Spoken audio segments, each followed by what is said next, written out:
I'd written about 10 books before I started on a project on Diana, back in the late 1980s, early 1990s. And James and I were friends. I met him at St Thomas's Hospital in central London, where he showed Diana around a new X-ray equipment that had just been installed. And it was quite clear that James was a good friend of Diana's. And being an inquisitive journalist slash author, I started to chat him up. And we started playing squash. And it was quite clear that he was a good friend of Diana's. Anyway, so I was writing a book on her biography of Diana. And Diana herself, through James, said, would Andrew like an interview? And this was back in the day when royals didn't speak to the press, and certainly not Diana, Princess of Wales. And I thought, well, she would tell me about her humanitarian mission, about her charity work, and so on. And James said to me, I've got a tape. I want you to listen to it. So let's meet in a place called North Ruislip, which makes Yorkshire look posh. And we met in a cafe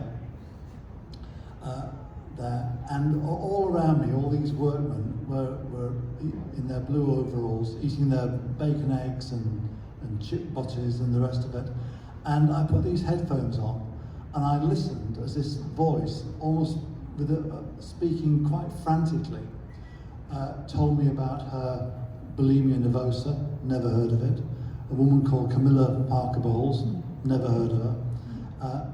And these various half-hearted suicide attempts that she'd made.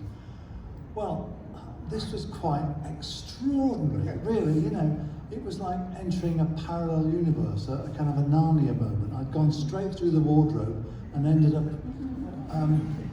outside the gates of Buckingham Palace, or rather inside the gates of Buckingham Palace. And I really felt like Woodward and Bernstein felt in All the President's Men. There was a kind of, you had a dark secret, and that secret could end in your death. So when I went back home on the subway, I stood way back from the platform edge, and I kept my wits around me. Now, the job I had for the next year or so was to really confirm what she was saying, and using independent witnesses, her friends, her family, and others, to endorse what she was saying. Because we weren't just writing her book, we were advising her on her press relations, writing speeches for her, and even spending money having her place debunked because she thought she was being spied upon.